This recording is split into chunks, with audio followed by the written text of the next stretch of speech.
Halo guys, kembali lagi di video kita kali ini. Jadi di video kali ini aku, Nur Hamidah, bakal bahas tentang teori dan filsafat pengembangan sumber daya manusia. Yuk, simak penjelasannya. Nah, jadi gini nih, di zaman sekarang yang serba cepat dan penuh persaingan, SDM atau sumber daya manusia itu jadi kunci utama keberhasilan organisasi loh. Kenapa? Karena secanggih apapun teknologi, kalau manusianya nggak berkembang, ya tetap aja nggak maksimal. Makanya penting banget nih yang namanya pengembangan sumber daya manusia. Jadi pengembangan sumber daya manusia itu bukan cuma soal pelatihan ya, tapi lebih luas dari itu, yaitu mencakup peningkatan pengetahuan, keterampilan, sampai perubahan sikap. Nah, yang dimana tujuannya itu jelas, biar seseorang bisa bekerja lebih baik, lebih profesional, dan siap menghadapi tantangan ke depannya. Nah, selain itu, pengembangan sumber daya manusia juga punya banyak manfaat loh, seperti yang pertama itu meningkatkan produktivitas, mengurangi kesalahan kerja, dan membuka peluang karir. Nah, dalam pengembangan sumber daya manusia ada beberapa teori penting nih.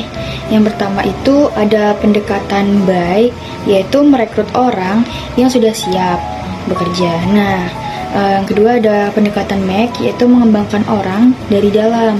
Lalu ada beberapa teori utama nih, seperti yang pertama itu ada teori human capital, yang dimana manusia itu dianggap sebagai investasi. Jadi kalau kita tingkatkan skill dan pengetahuan, nilainya juga ikut meningkat. Yang kedua itu ada teori motivasi, misalnya menurut Herzberg, ada faktor yang bikin orang semangat kerja, seperti penghargaan dan kesempatan berkembang. Yang ketiga itu ada teori psikologi dan sistem, yang dimana melihat manusia itu nggak berdiri sendiri, tapi saling terhubung dengan lingkungan dan organisasi.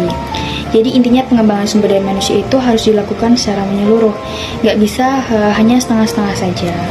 Nah, selanjutnya kita masuk ke bagian filsafat nih, yang dimana filsafat di sini artinya dasar pemikiran kenapa sih SDM itu harus dikembangkan.